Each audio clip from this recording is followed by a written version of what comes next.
আসসালামু আলাইকুম। কাবুলিওয়ালা, চলুন গল্পটি শুরু করা যাক। রবীন্দ্রনাথ ঠাকুর। অনেক বছর আগের কথা। কলকাতার একটি ছোট্ট মেয়ের নাম মিনি, বয়স মাত্র 5।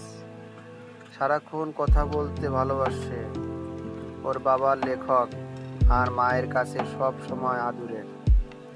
একদিন সকালবেলা মিনি জানালা ধরে দাঁড়িয়ে আছে। বাইরের দিক তাকিয়ে দেখলেন এক লম্বা পাগড়িওয়ালা লোক রাস্তা দিয়ে আসছে, কাঁধে একটা বড় বস্তা। দেখে মনে হলো অন্য দেশের মানুষ। মিনি দৌড়িয়ে বাবার কাছে এসে বললেন, বাবা বাবা, জানো, একটা দারুণ লোক এসেছে, মাথায় পাগড়ি। মিনির বাবা জানালেন, লোকটা কাবুল থেকে আসা, নাম রহমত, কাজ বাদাম ও আখরোট বিক্রি করা। এভাবেই দিন যায় তার। মিনি আর কাবুলিওয়ালার বন্ধুত্ব হয়ে যায়।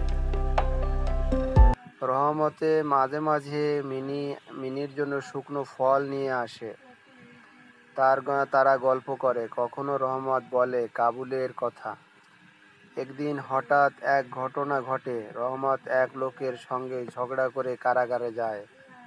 বছর কয়েক কেটে যায়। এরপর মিনির বিয়ে ঠিক হয়।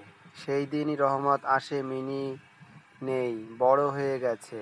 সেই দিন রহমতের চোখে জল ভিজা। নিজের মেয়ের কথা মনে পড়ে যায়, যার কথা সে ভুলতে পারেনি। শেষমেশ রহমতকে কিছু টাকা দিয়ে মিনির বাবা তার নিজের দেশে ফিরতে সাহায্য করে। এটা ছিল আজকের গল্প, কাবুলিওয়ালা।